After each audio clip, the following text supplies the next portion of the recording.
कक्षा अष्टमी सामाजिक ज्ञान विषय की ऑनलाइन क्लास में सभी भैया बहनों का हार्दिक स्वागत अभिनंदन है। आज का अपना जो टॉपिक है प्रशासन अभिलेख तैयार करता है, इसे हम लोग समझते हैं। जिस समय हमारे भारत देश में अंग्रेजी शासन था, तो अंग्रेज़ों ने अपने शासन के दौरान और जितना भी प्रकार का जो सरकारी रिकॉर्ड तैयार करवाया था, वो इतिहासकारों के लिए एक महत्वपूर्ण साधन बन गया था। अंग्रेज़ों की ऐसी मान्यता थी कि जो भी कोई चीज़ें हैं, उन सभी चीज़ों को लिखना बहुत महत्वपूर्ण होता है। जैसे उदाहरण के रूप में मैं आपको बताऊं कि हम लोग बैंक में अगर ऋण लेने के लिए जाते हैं, लोन लेने के लिए जाते हैं, तो बैंक वाले भी हमारे पास को में जितने भी हमारी कोई कीमती चीज़ होती है उसको गिरवी रख के और हमें और लोन देते हैं। तो ऐसे ही कोई भी चीज़ जो है उसे बहुत अधिक अच्छे प्रकार से उसको लिखना महत्वपूर्ण होता है।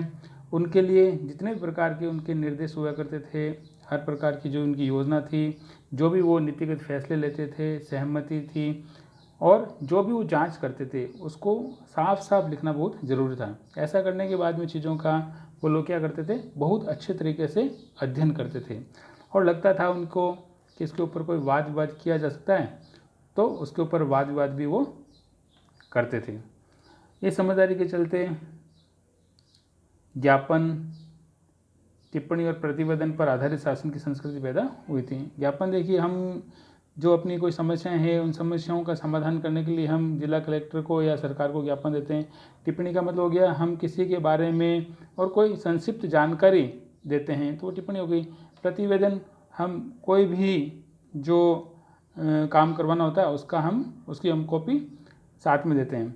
तो इस प्रकार से प्रशासन के माध्यम से और ये जो अभिलेख हैं, ये अंग्रेज़ों ने तैयार करवाए थे और इस तैयार जितने भी प्रकार के अभिलेख थे, ये रिकॉर्डेड थे, इनको रिकॉर्ड किया गया था और उसके बाद में ये हमारे लिए आज भी अहम, ये सारे के सारे जो सरकारी रिकॉर्ड है वो बहुत महत्वपूर्ण बने हुए हैं।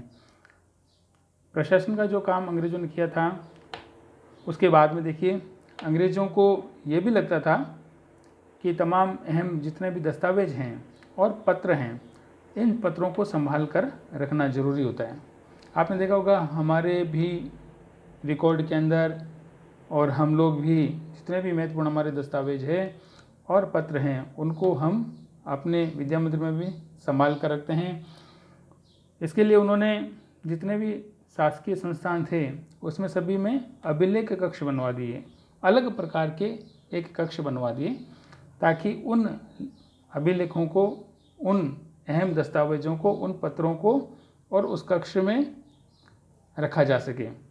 सबसे पहले अपन देखेंगे तहसील के स्तर पर, तहसील स्तर पर, तो वहाँ पर देखेंगे तहसीलदार का दफ्तर होता है, उससे ऊपर कलेक्ट्रेट, कलेक्टर का ऑफिस, कमिश्नर के दफ्तर, कमिश्नर का ऑफिस, प्रांतीय सचिवालय, कचहरी, जो कोर्ट है, सबके अपने रिकॉर्ड रूम होते थे और इन रिकॉर्ड रूम के माध्यम से और जितने भी प्रकार के जो महत्वपूर्ण दस्तावेज हुआ करते थे, इन सभी महत्वपूर्ण दस्तावेजों को और रिकॉर्ड रूम के अंदर रखा जाता था।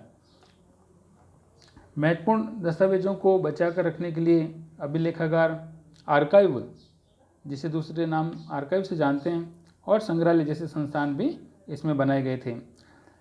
इनका जो उद्देश्य था कि जितने भी महत्वपूर्ण दस्तावेज है ये भविष्य में सुरक्षित रह सके और जब भी हमें इनकी आवश्यकता हो तो हम इन्हें आसानी से और इनमें रखे हुए जो अभिलेख हैं, जो भी पत्र हैं, अहम दस्तावेज हैं, उनको हम प्राप्त कर सके, उनके बारे में हम जानकारी प्राप्त कर सके।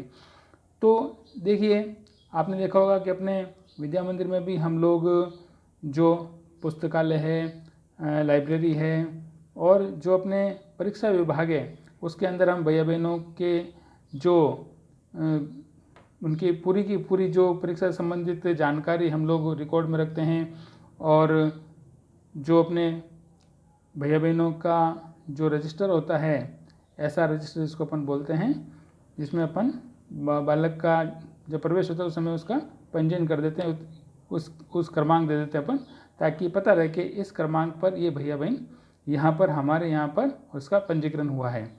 इस प्रकार से जानकारी प्राप्त करते हैं।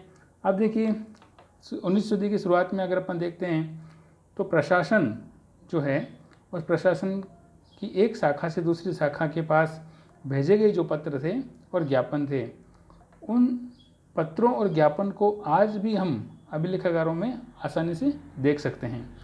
इसके अलावा वहाँ आप जिलाधिकारियों द्वारा तैयार किए गए जितने भी प्रकार के कार्यों से संबंधित नोट्स है, उनकी रिपोर्ट्स है, वो अपन पढ़ सकते हैं।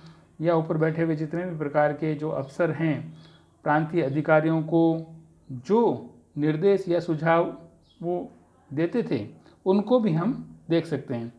इसके अलावा 19वीं सदी के शुरुआती सालों में इन दस्तावेजों की सावधानीपूर्वक नकलें बनाई जाती थी। अब देखिए यहाँ पर ही अपने को समझना है, कुछ ऐसे लोग होते थे जिनको खुशनवीशी के नाम से या सुलेख नवीशी के नाम से जाना जाता था। ये लोग कौन होते थे? जो बहुत सुंदर ढंग से और किसी भी चीज़ को बहुत अच्छे ढंग से ये लिखते थे।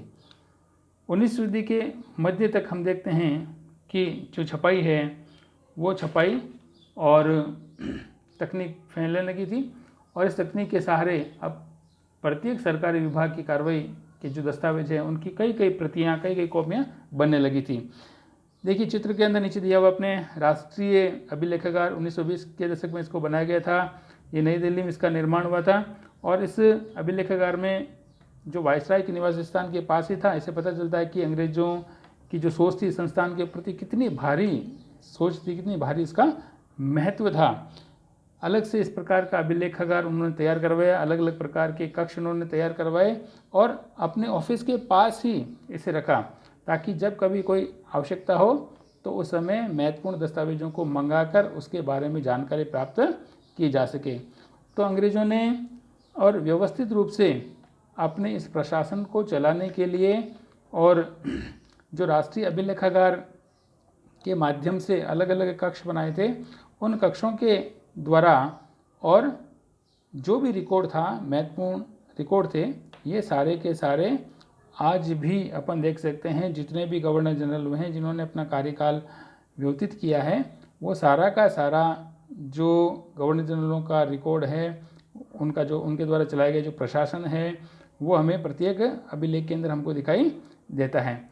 इस प्रकार से जैसी तकनीकी फैलने लगी थी और इस तकनीकी का कई प्रकार के जो दस्तावेज हैं वो मैंने आपको बताए थे, छपाई फैलने लगी थी, तकनीक फैलने के कारण से छापे करने का आविष्कार हो गया था, तो कई प्रकार की प्रतियाँ वो बनने लगी थी। तो धीरे धीरे तकनीकी के माध्यम से और अधिक इसका विस्तार होता गया था, विकास इसका होता गया था। तो ये आपने देखा होगा कि अब हम गृह विभाग की भेजी गई एक रिपोर्ट के बारे में जानकारी प्राप्त करते हैं। सन 1946 में भारत की औपनिवेशिक सरकार साइस नौसेना के जहाज़ों में सिपाहियों की बगावत को कुचलने का प्रयास कर रही थी। उस समय विभिन्न बंदरगाहों से गृह विभाग को जो रिपोर्ट मिल रही थी उसके कुछ नमूने इस प्रकार हैं। सबसे पहले देखते हैं अपन मुंबई। इस बात का इंतजाम वहाँ मुंबई में कर लिया गया था कि सेना जहाज़ों और दफ्तरों का कब्जा कर ले। साई नौसैनिक जहाज़ अभी बंदरगाहों से बाहर ही हैं। इस रिपोर्ट के माध्यम से हमको ये पता लग रहा है। कराची जो वर्तमान में अभी पाकिस्तान के अंदर है, तो उस समय के गृह विभाग उस समय हमारे भारत देश का हिस्सा था, तो उस समय 301 विद्रोहियों को उस समय गिरफ्तार कर लिया गया था, और कुछ जो संदेहास्पद विद्रोही भी गिरफ्तार कर लिए गए थे, और सारे के सारे जो दफ्तर थे वो सैनिकों की निगरानी में रखे गए थे। इसी प्रकार की गृह विभाग की एक रिपोर्ट विशाखापट्टनम से संबंधित है। स्थिति पूरी तरह नियंत्रण में है और कहीं हिंसा नहीं हुई है। इसके अलावा जहाज़ों और प्रतिष्ठानों पर सैनिक गार्ड वहाँ तैनात कर दिए गए थे। किसी परेशानी की उम्मीद नहीं है, सिवाय इसके कि संभव है कि कुछ सिपाही काम पर न आए।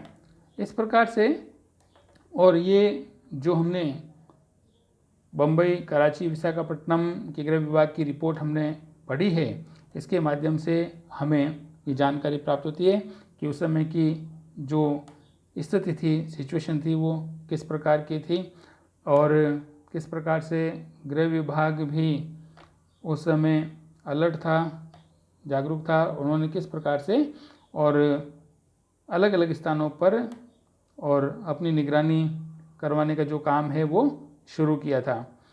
तो इस प्रकार से अपन इस टॉपिक के अंदर हमने ये देखा कि अंग्रेज़ों ने किस प्रकार से प्रशासन में अभिलेखों को तैयार करवाया और ये अभिलेख शुरू से लेकर जब अंग्रेजी शासन चल रहा था वहाँ से लेकर और अंग्रेज़ों के द्वारा जो उनकी कार्यप्रणाली थी, उनकी नीति फैसले थे, वो सारे के सारे किस प्रकार के थे उसके बारे में आज भी अगर अपन अभिलेखागार से अगर अपन कोई निकाल लें पत्र वगैरह उनकी, तो आज भी हम और उसके बारे में जानकारी प्राप्त कर सकते हैं।